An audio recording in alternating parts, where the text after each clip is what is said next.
Most films end when the screen goes black.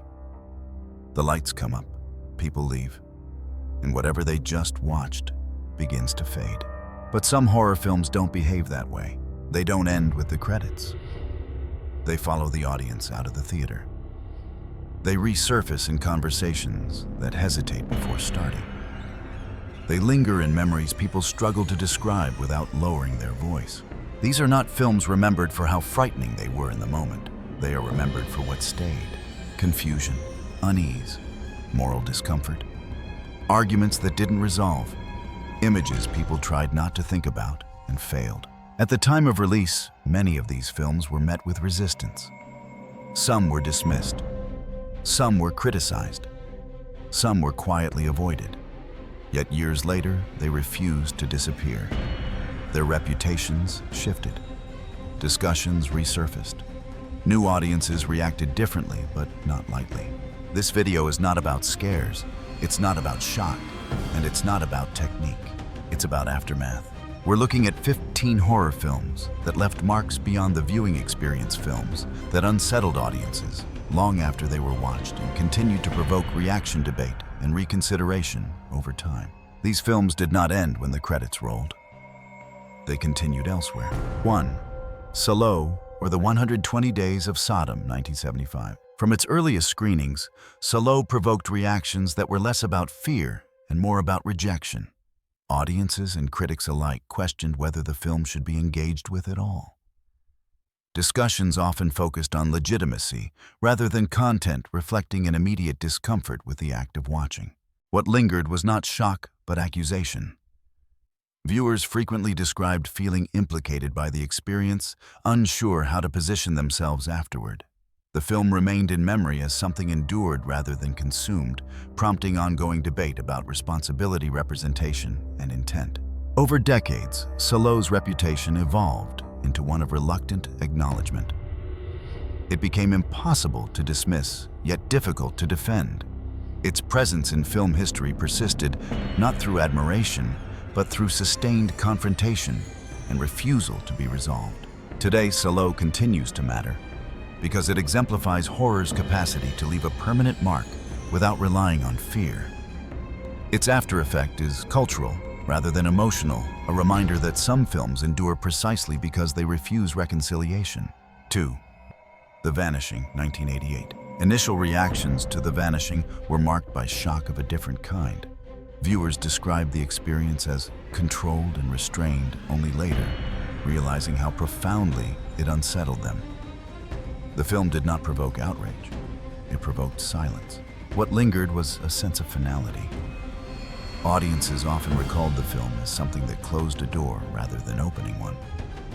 The memory of watching it resurfaced not as fear, but as an uncomfortable certainty that resisted reinterpretation or emotional distancing. As time passed, the film's reputation solidified rather than softened. It came to be cited as one of the most psychologically enduring works in its category, frequently referenced in discussions about narrative closure and audience denial of relief. Its reputation grew through word-of-mouth caution rather than celebration. Today, The Vanishing remains relevant because it exemplifies how horror can persist through conclusion rather than ambiguity. Its after effect lies in the refusal to allow the audience to move on, leaving an impression that feels sealed and inescapable. 3. Angst, 1983. When Angst was released, it generated immediate discomfort that extended beyond standard critical response. Viewers and reviewers often struggled to discuss it without hesitation, frequently emphasizing how difficult the experience was rather than engaging with it analytically. The film was not widely debated, it was quietly avoided. What lingered most was a sense of violation. Audiences reported feeling disturbed not by what happened in the film, but by how closely they felt positioned to it. The memory of watching Angst often resurfaced later as a question of participation, why the experience felt less like observation and more like enforced proximity. Over time, the film's reputation shifted from being merely controversial to being regarded as a defining example of psychological extremity. It began appearing in discussions about ethical boundaries in cinema and the limits of audience endurance. Its influence was acknowledged cautiously, often accompanied by warnings rather than recommendations. Today, angst continues to matter because it represents a form of horror that challenges the viewer's role. Its after effect persists not through imagery alone, but through the unresolved discomfort of having been placed too close for too long. 4. Eraserhead, 1977. Upon its initial release, Eraserhead baffled many viewers. Reactions ranged from fascination to rejection, with audiences unsure how to process a film that resisted conventional narrative and explanation.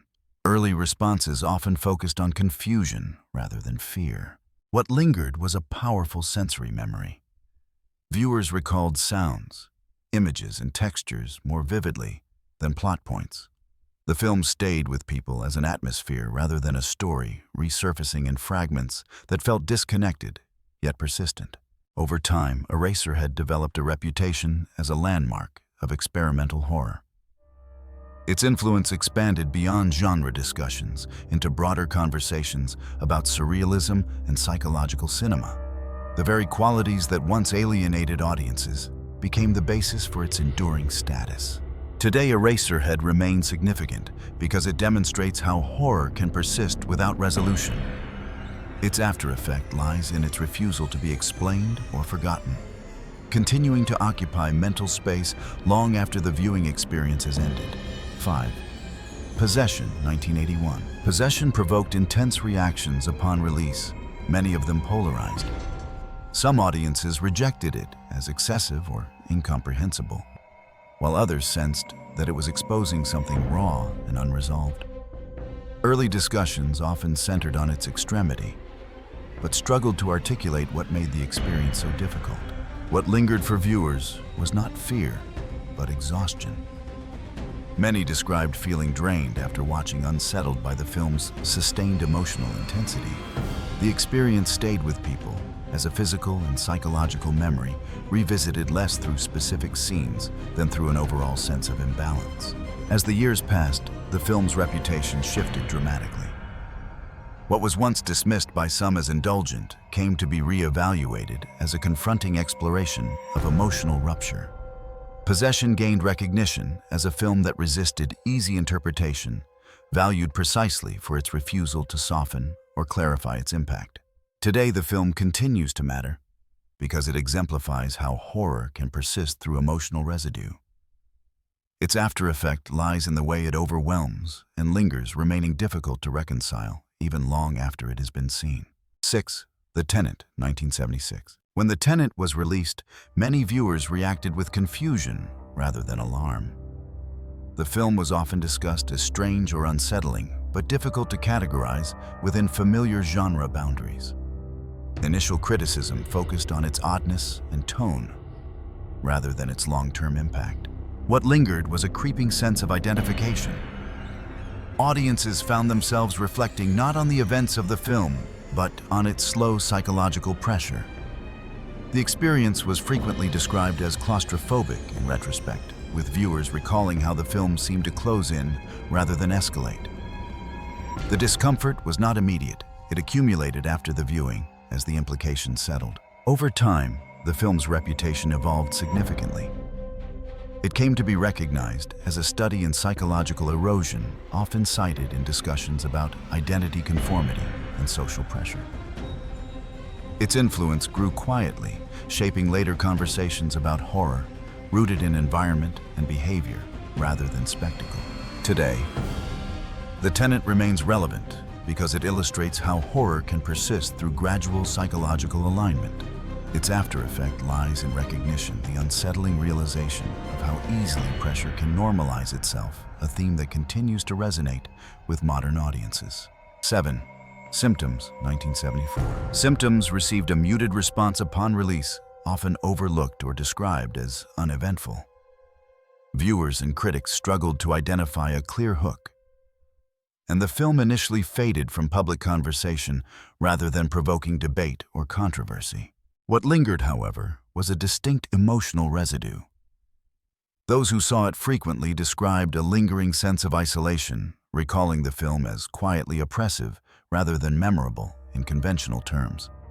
The absence of dramatic emphasis left viewers with an impression that was difficult to shake, even if it was hard to define. In later years, the film was rediscovered and reassessed, particularly by critics interested in minimalist and psychological horror. Its reputation shifted towards that of an overlooked work whose impact lay in restraint rather than incident. Today, Symptoms continues to matter because it exemplifies how subtlety can produce lasting psychological impact. Its after effect is rooted in atmosphere and emotional containment, demonstrating that horror can persist through quiet pressure rather than explicit confrontation. 8. Let's Scare Jessica to Death, 1971. Initial reactions to Let's Scare Jessica to Death were divided and often hesitant. Some viewers described it as slow or ambiguous, while others sensed a lingering tension they couldn't easily explain. Critical responses frequently noted its atmosphere, but struggled to define its impact in conventional terms.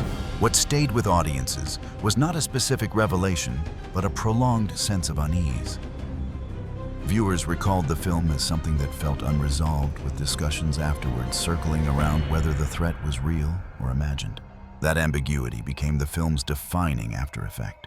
Over the years, the film's reputation evolved into that of a cult work remembered for its subtlety rather than spectacle. It came to be cited as an example of horror that unsettles through suggestion, influencing later films that prioritized uncertainty over confirmation. Today, Let's Scare Jessica to Death still matters because it highlights how lingering doubt can be more persistent than explicit answers. Its legacy rests on the way it leaves audiences suspended between belief and skepticism long after the film has ended. 9. Images, 1972. When Images was released, responses were subdued but unsettled. Audiences and critics alike struggled to articulate what the film was attempting to do, often describing it as elusive or disorienting, rather than overtly disturbing. It was discussed cautiously framed as a work that resisted immediate understanding. What lingered for viewers was a persistent uncertainty about their own interpretation. Many reported replaying scenes, mentally questioning whether moments had been misunderstood or misremembered. The film's refusal to confirm a stable version of events created a lingering cognitive after effect where doubt extended beyond the viewing experience itself. As time passed, Images gained recognition as a film that intentionally destabilized perception.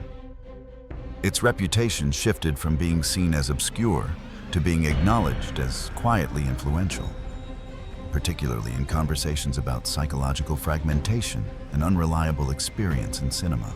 Today, the film remains relevant because it demonstrates how horror can persist through unresolved perception. Its impact is not tied to fear, but to the way it leaves viewers uncertain about what they actually witnessed, an effect that continues to resonate in discussions of psychological horror. 10. Don't Look Now, 1973. Upon release, Don't Look Now provoked strong reactions that were often difficult for audiences to articulate. Many viewers described feeling unsettled rather than frightened, and critical discussion quickly centered on the film's emotional weight rather than its genre classification. It was recognized as troubling, but not easily summarized. What stayed with audiences was a sense of emotional intrusion. Viewers reported that the film resurfaced unexpectedly, tied to personal memories rather than specific scenes. The experience was often described as lingering sadness or unease, prompting reflection rather than avoidance. In the years that followed, the film's reputation evolved significantly. It came to be regarded as a landmark work whose impact extended beyond horror, frequently cited in discussions about grief, memory, and cinematic restraint. Its unsettling quality was increasingly understood as deliberate and enduring. Today, Don't Look Now continues to matter because it exemplifies how horror can persist through emotional resonance. Its legacy is not defined by fear, but by the way it embeds itself into the viewer's recollections, resurfacing long after the viewing experience has supposedly ended. 11. The Appointment, 1981. The Appointment arrived with little fanfare, and its initial reception reflected that. Many viewers were uncertain how to classify it, describing the experience as vague or incomplete. Critics at the time often noted its restraint, sometimes interpreting that restraint as a lack rather than a deliberate choice. What lingered was a subtler effect. Audiences spoke of a lingering tension that followed them after viewing an impression that something significant had occurred without being clearly defined. Discussions tended to focus on atmosphere rather than events, with viewers returning repeatedly to the film's sense of delay and unresolved anticipation. Over time, the film developed a reputation as an overlooked work whose impact depended on patience. It began to be cited as an example of horror that operates through absence, remembered less for what it showed than for what it withheld. Its quiet persistence contrasted sharply with more immediately recognizable genre entries of its era. Today, The Appointment remains relevant because it demonstrates how minimalism can generate lasting psychological residue. Its after effect lies in the memory of waiting, of sustained expectation, without release, a sensation that continues to resonate with viewers long after the film has ended.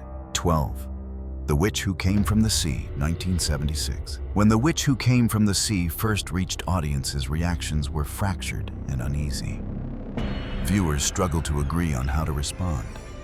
Some attempted to frame the film as a character study. Others rejected it outright, unsettled by its refusal to clarify intention or moral stance. Early criticism often avoided direct engagement with the film's implications, focusing instead on its discomforting tone.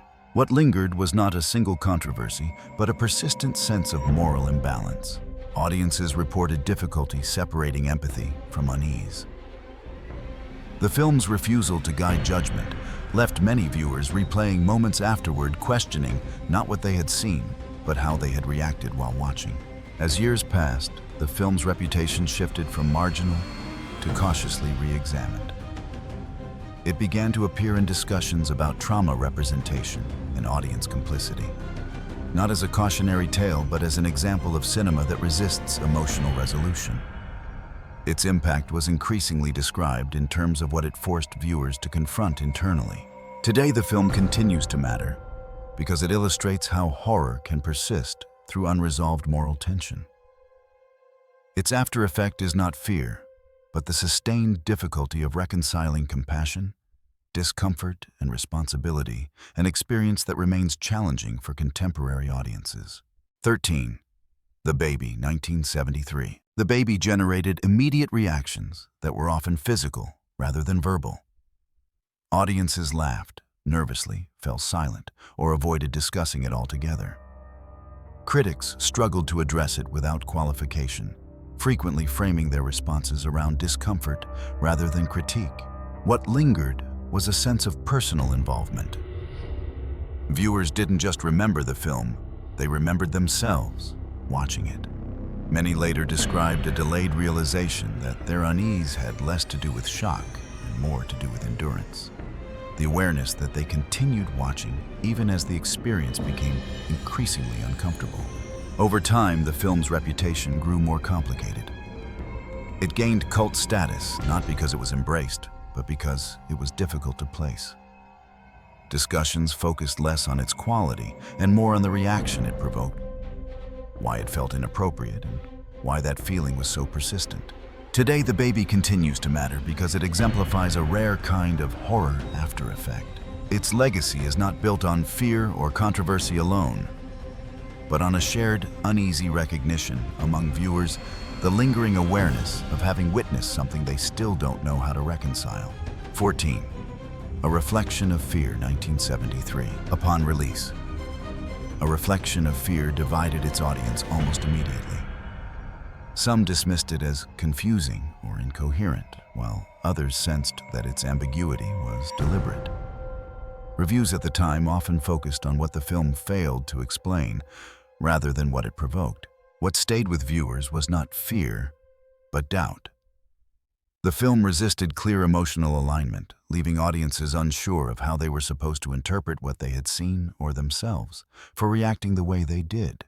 Conversations after screenings frequently stalled, circling the same unresolved questions without conclusion. In the years that followed, the film's reputation shifted. What was once criticized as unclear began to be re-evaluated as intentionally destabilizing. Scholars and genre historians revisited it as an example of horror that unsettles through uncertainty rather than threat. The lack of answers became its defining feature. Today, a reflection of fear remains relevant because it highlights how discomfort can arise from interpretive instability. Its lingering impact is rooted not in imagery, but in the persistent inability to decide where responsibility, sympathy, or judgment should land, an effect that continues to unsettle modern viewers. 15. Blood and Lace, 1971. When Blood and Lace was released, it didn't provoke outrage or headlines. The initial reaction was quieter and more telling. Many viewers described discomfort without being able to articulate why. Critics struggled to categorize the film, often framing it as awkward or misguided rather than disturbing. It slipped past controversy by failing to announce itself as transgressive. What lingered was not a specific scene, but a sense of unease tied to what the film asked the audience to observe. Viewers reported feeling like witnesses to something private rather than participants in a genre experience. That sensation of having watched something they shouldn't have persisted after viewing, even though the film itself offered no clear provocation to point to. Over time, Blood and Lace developed a reputation less as a failed horror film and more as an uncomfortable artifact. It resurfaced in discussions about exploitation trauma and audience responsibility, not because it was extreme, but because it was restrained. Its refusal to guide moral interpretation became its most discussed trait. Today, the film matters not for its plot or legacy within horror, but for how it exemplifies a category of cinema that leaves audiences uneasy without spectacle. Its persistence lies in the question it quietly raised and never answered. Why did watching this feel wrong, even when nothing overt demanded that reaction? These films weren't remembered because of how frightening they were. They endured because of what they left behind. Questions, discomfort, and reactions that didn't fade with time. Which of these films stayed with you longer than you expected, not as a scene but as a feeling or a thought you couldn't fully dismiss? And which horror film do you think deserves reconsideration today?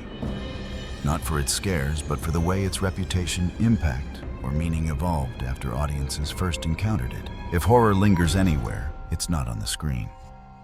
It's in what continues long after the viewing ends.